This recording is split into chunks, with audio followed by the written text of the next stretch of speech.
നമസ്കാരം. സർക്കാരുമായി ബന്ധപ്പെട്ട അറിയിപ്പുകൾക്കും മറ്റു വാർത്തകൾക്കും വേണ്ടി ഈ ചാനൽ സബ്സ്ക്രൈബ് ചെയ്യാനും തൊട്ടടുത്ത ബെല്ലൈക്കൻ എനേബിൾ ചെയ്യാനും മറക്കാതിരിക്കുക.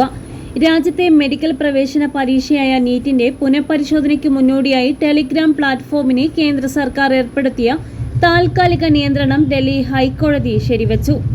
പരീക്ഷ സുതാര്യതയും സുരക്ഷയും ഉറപ്പാക്കുന്നതിനായി സ്വീകരിച്ച നടപടി നിയമപരവും ന്യായവുമാണെന്ന് കോടതി നിരീക്ഷിച്ചു. സർക്കാരിന്റെ ഉത്തരവിനെതിരെ ടെലിഗ്രാം സമർപ്പിച്ച ഹർജി തള്ളിക്കൊണ്ടാണ് ഹൈക്കോടതിയുടെ നിർണായക ഇടപെടൽ. സർക്കാരിന്റെ നിരോധന ഉത്തരവിനെ ചോദ്യം ചെയ്തുകൊണ്ട് ടെലിഗ്രാം സമർപ്പിച്ച ഹർജി ജസ്റ്റിസ് തേജ് കരിയ ഉൾപ്പെട്ട സിംഗിൾ ബെഞ്ചാണ് തള്ളിയത്.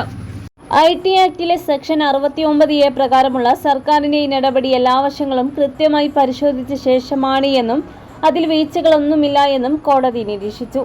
വരാനിരിക്കുന്ന പരീക്ഷയെ ബാധിക്കുന്ന തരത്തിലുള്ള വലിയ ക്രമക്കേടുകളും തട്ടിപ്പ് ശൃംഖലയും ടെലിഗ്രാം വഴി പ്രവർത്തിക്കുന്നതായി നാഷണൽ ടെസ്റ്റിംഗ് ഏജൻസി കണ്ടെത്തിയതിനെ തുടർന്നാണ് ജൂൺ 22 വരെ പ്ലാറ്റ്ഫോമിന് കേന്ദ്രം താൽക്കാലികമായി വിലക്കേർപ്പെടുത്തിയത്.